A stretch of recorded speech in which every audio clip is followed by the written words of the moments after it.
Hi, hello there. My name is Eunice Njeri. This is Hustle's Zetu, and today we are at our location in Nakuru City. We want to talk to a lady who has won it big in the construction industry, and we shall be talking about women in the construction industry. There has been many women taking up this very tough job. Unapata wengine wanajenga in construction sites, and so we want to understand how she got to build her brand and how she got into this industry or sector and get to learn whether there are opportunities for women in the construction industry. Karibu sana Mother Waititu, and let us know a brief history of how you started employment and now into construction. Thank you, Eunice, for being here in our office today. My name is Martha Waititu. I am a mother, I am a wife, and I am a grandmother. I am also an entrepreneur in construction industry. In our construction industry, we make hollow concrete block first. That is our first product. And when we talk about hollow concrete blocks, it's a new building construction. It's a new technology of building. In this case, we make the hollow concrete blocks. Then we build with them. They build houses. They also build walls. They also build hospitals, schools, name it, anything in construction. We also do cabros. Cabros are very, people know about cabros. Like this one. And as you go in the streets of Nakuru now, we have cabros all over. We have cabros in the petrol stations, also in the roads, also they are used, the cabros. And that is basically what we do. That is what you do. So you recently were featured in a major newspaper. How did you leave what you were previously doing into now construction? What inspired you to venture into something that is considered male dominated? That's a good question. Actually, I started, I was employed for almost 20 years in a school, Shalalji Nangpar Academy. I worked there as a secretary for 20 years. Then I wanted to leave employment because, waking up in the morning, you have a family to look after. It was such a hassle. So I really wanted to leave employment so that I can go into my own business. The reason why I wanted to start this business, first, I saw a need in building materials. Although in Nakuru we have a lot of stone, the natural stone, but then I always thought stones are not grown. So yes, so when you dig the stones, they'll eventually get over. They'll get finished. So there is a time when we will not have the stones. So that is one thing that really encouraged me in making the decision of making hollow concrete blocks. Another. Did you initiate the hollow blocks? Was that a first thing that you tried and decided, let me begin to solve this problem that could occur in the future? Okay, I'm not the first manufacturer. Actually, in Nakuru, I'm not the first one. But even before I knew there was, I used to really think about it. So when as a family we decided to start a business, that is what came in mind. Yeah. So you managed this with your husband? Yeah, I'm married. I manage it with him, but he is working. My son is also working. So I'm the one who is in the construction. So you're like the face of this construction? I am the face of Compassionate Traders Limited. Yeah, that's what we call our company. Yeah. So what are some of the challenges that you have faced when men or women, and especially the men, because most of these stages where people are building, you will find that men are building more than the women. What challenges have you faced when maybe we come here and we find, who is a woman who runs this building? It is quite challenging, though we are coming out of it. Because as you can see nowadays, women are really in every business. So it's like we are coming out of the male domination, and it's a good thing actually. But when it comes to construction, in the beginning it was a bit hard for me, because when you are going for tendering, first of all you do your forms, you fill your forms, and the first thing that comes is the company name. So it's just Compassionate Traders Limited. But when now you go as a person, it's like, are you the one, you know? They are surprised to see a woman. They are surprised to see a woman. And sometimes it's challenging. They turn you down because they don't think you can do it. Yeah, you understand. Yeah, but you really have to push because you want this job. But eventually we are coming out of it.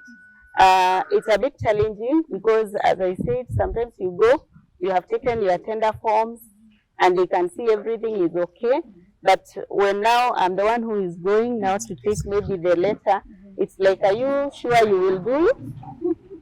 Yeah. Has it ever, have you ever been, like, let's say, turned down? Yes. And maybe when you sent either your son or your husband, you found that there was a difference. Has anything like that come?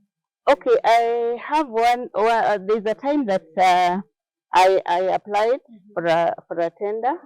This time when we were starting to build the CBC classes. I've been building the CBC classes from phase 1 and even phase 2. And when I went, you know, there was a lot of competition in the market, in the tendering that time. So when I went, it's like I'm the one who took the tender forms. I took, everything was okay. But I didn't get any feedback. Then my husband happened to go to that office, and it's like, my wife had tendered here. Why didn't you give the work? Oh, there are some papers that were not okay. Then he came and asked me, what happened? There are papers that you didn't take. I told him, what now? And I was looking at whatever we were supposed to take. Then we stayed for a while. Then after some time, when now people started building, I was called in the same office. I was told, are you still ready to build? I told them, yes. Is there a Your class? husband had now. Yes. Is there a class? Yes, there is a class. And you are supposed to go there now.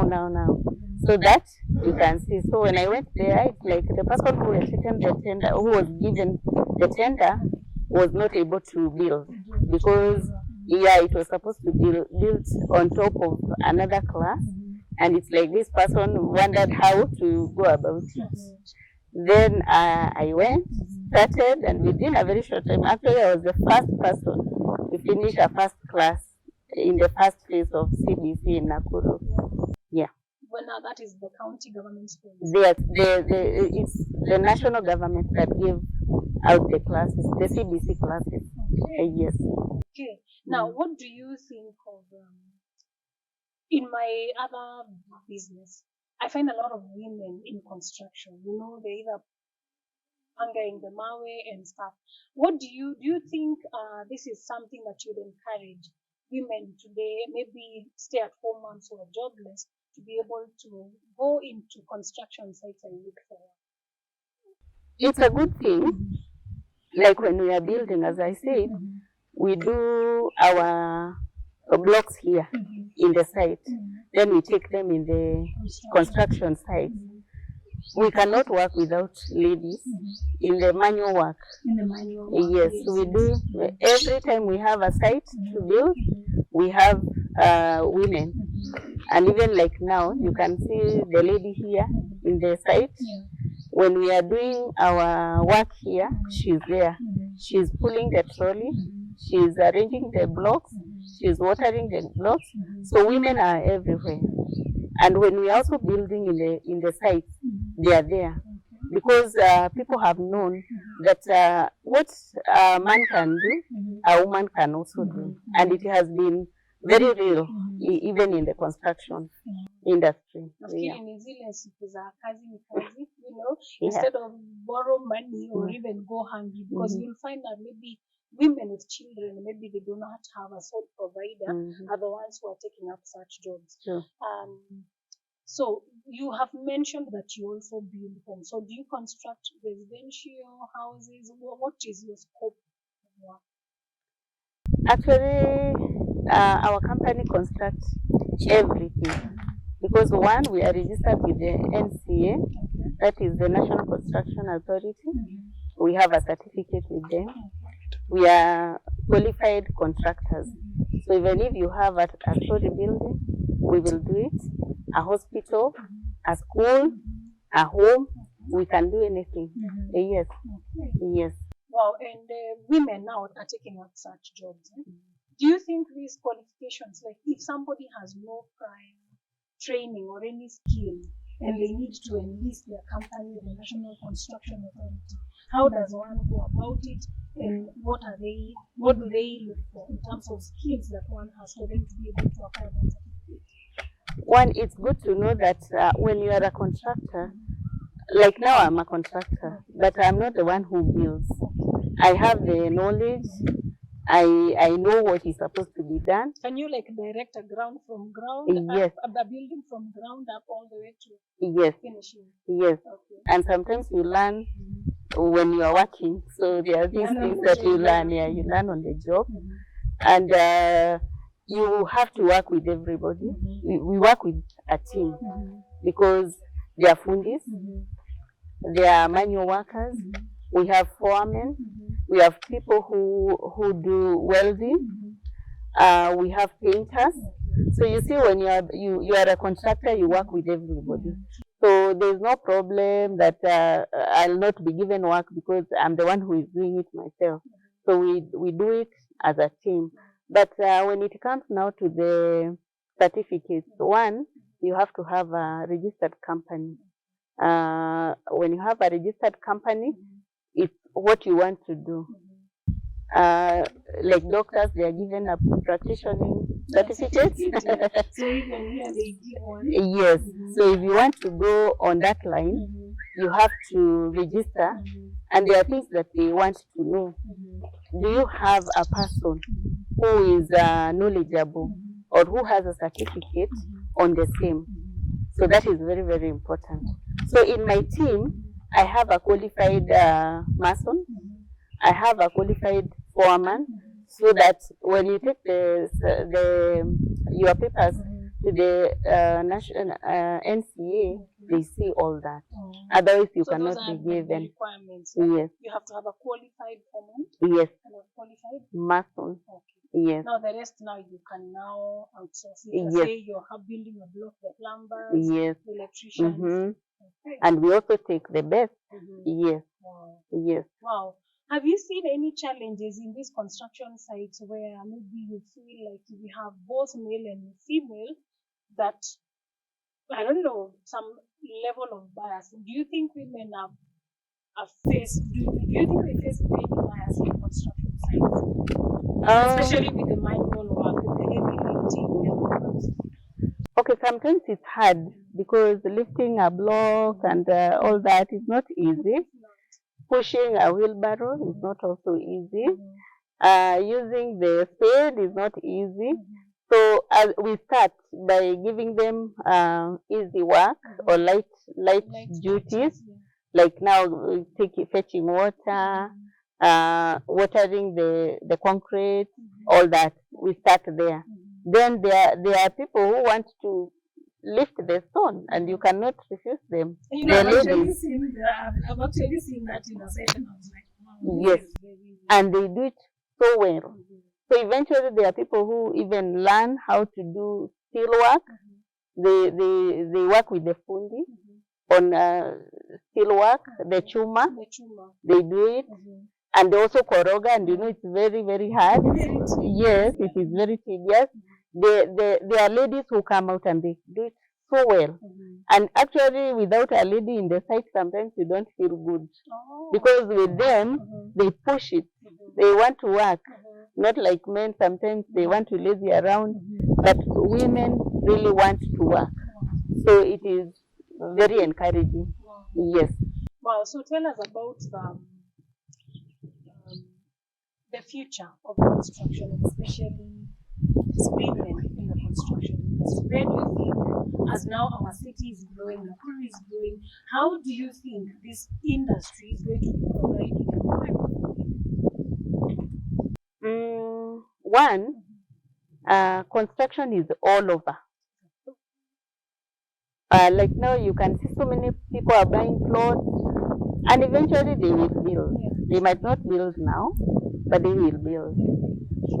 The government has also started the affordable houses, so that one also will bring a lot of jobs, and we are also hoping to get a contract with the government. That is our prayer, because we have worked with the government, and yes. So you already have a proven track. Yes. Actually, I've done almost 10 schools. Yes, for the CBC classes. And if I get a contract, many women will get jobs there, because I love working with women, because they are good. Even looking around, working, you know, pushing the others. I really love that. So construction will not stop, because anytime you buy a plot, eventually you build. You might not build now, and again, if you don't build now, another person will be building. So it is like this, it will open. It is just a bit relaxed now, because there has been no money, the economy has been low, but buildings are coming up, and people will get jobs, especially women. Yes. Now, Martha, I would want us to stand up and maybe help us understand.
So, Martha, help us understand the major types of stones that we have.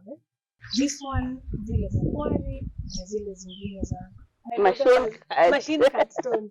Yeah. Help us understand that. As you said, it's like, you know, a bit of construction. It's a very huge sector for me. Yes. So we have these blocks. As you can see, we built with them. This was the existing wall when we came here. There's a very nice demo. Yes. So this is an existing wall. So we could not use these stones because we were making the stones when we came. So that is now what we did. We put now ours on top. And as you can see, as I was saying, this is a new technology. Yeah, true. So what happens is when you bring something new, it is to ease on either cost or things. That is what technology does. So as you can see here, there is a lot of difference with the block and with the stone. And the difference comes here. We say that you save, when you build with the hollow block, you save by around 45 to 50%. That is in terms of cement and sand. And this is very clear, as you can see here. Actually, the gap, this is where now you have, is this even Yes. really pure cement? It is, yeah. Yeah, but what you work with is very little, yeah, This is a whole chunk of yes, cement. yes. So when you look at this one and you look at there, you can see the 50% where the 50% is coming in, Yeah. because that is zero joint, and this has a lot of mortar. Mhm. When you want to plaster this wall, look at that one and this one. Wow, So the this one you'll cement, have to yeah. fill and put it now to fill completely, And so now that you'll you be can using now the cement to fill this. cement and sand. So that is how now you save on this, and also time, because you see this one you go very fast as you build, and when you are building with this stone, you can only go three courses A day. per day, because when you put this mortar, when you put so many stones on top, when you build, yeah, they are not stable. But when you do with the block, you see it is very little. The mortar is little, so you can go as high as you can. Yes. We've been seeing something on these bricks falling off. Yes. We've been seeing a lot of buildings collapsing in Kenya. What do you think is contributes that? Okay, initially there are many problems that are coming up, because now I'm in the construction. One, the standard of material has gone low, and I think KEBS should do something about it, because sometimes you can buy cement, and when you build with it is very weak. So that is one of the problems. Another challenge or another problem is the people who are working, who are building. There are people who are doing shortcuts in construction. They want again to build very fast, but they are not looking at the end. What will happen? Because if today I build more than 3 courses with these stones, eventually it will be very weak, because it will not have stabilized. So these shortcuts are also there. Another thing is, now from the beginning of the construction, the foundation. Because when you're doing a foundation, there are the rules that you have to follow when you're building. Because a building is always held by the foundation. So if the foundation is not well done, it will not stand. That is what is happening now. So can I use these stones for my foundation? Yes. So they are very... Yes, they are firm. Because the raw material that we use is the quarry dust. As you can see, this tab row, it is very hard. Yeah. Because this is quarry dust and cement. A mix of it. Yes. And quarry dust is the fine product of kokoto. No ballast, yes, and it is very hard. Actually, it is very hard. So the block itself is very strong, and we also take them to the labs, the government labs, for testing. Yes, yeah, because you cannot build without testing your product. Yes, we take them to the public works for testing for the strength. So they are very strong. You can build with it anywhere. And a part of walls and other things, they do the slabbing of the building. You know the slab. Yes, you also do, and they cut costs. Now, between this stone and the machine cut stones, in maybe a minute, so that we get the difference between this. This is the quarry stone, right? Yeah, this is the quarry stone. And the machine cut stone. What's the yes, difference? the difference with this one and the machine cut is just this stone that is well cut. Okay. So it is almost like a block. Yeah, it is well done. They are very nice. Yes. So between that machine cut one and this one, which one is better? I would say this is better. One is because it's my product. So, but still, this is better. It is cheaper. You build very fast with it. Yeah. Wow. You know the machine cut is still like this one, so it's a bit heavy also. Yeah, and the advantage of the block is that it's light, very light. because it has a hollow on the, yes. Wow. So what other products do you have apart from the cabros and these stones? What other products do you have? We only have the cabros and the block and the ventilation. And the ventilation. Yeah, although nowadays ventilations are not so much used. They are not so much used because now we are changing. Yeah. Okay. I see something here. I don't know what that is. These are called road cabs. Oh, yeah. They are the ones that hold the cabros on the side. Yeah. Okay. Wow. Nice. This has been quite an interesting conversation on women in construction. In maybe a minute more, kindly look at the camera and tell something to the women who are doing these very hard jobs in mjengo and encourage them. And let us know also where we can find you. You can share your telephone number and location. Okay. Thank you, Eunice, once more. As I said, my name is Martha Waititu. I'm in Nakuru Teachers Estate. We are Compassionate Traders Limited. That is our company name. And our factory is at Teachers Estate. And that is where we do our hollow concrete blocks. We also do construction. And I would want to encourage women in any business, not only in construction, but also in any business. And I would like to tell women in our nation that what a man can do, a woman can do it even better. And you should not fear to get into any business as a lady. Get it head on, work through, and you will come out victorious. There are many jobs out there, but fear is what is making people not to get into those business. Any business, even name it, not only construction. Get in, let us build our nation in all sorts of work. Karibuni sana. Wow. Thank you very much, Mother Waititu. We hope to continue featuring this amazing story of you who's already being featured in very major platforms. So this has been a winning brand story. We hope that you as a woman who is in construction today has learned something. Do not shy away. Kazi is squeezing kazi. Do not wait for things that are imaginary, hoping that somebody would come and perform a miracle for you. Well, you can actually get out and go get work in a construction site today. So thank you very much for watching. We hope that you've learned something and are encouraged today. Please remember to always let your light shine in the marketplace. Bye-bye. Bye. My number is 0722 943564. 0722 943564. Compassionate Traders Limited. Karibuni tujenge.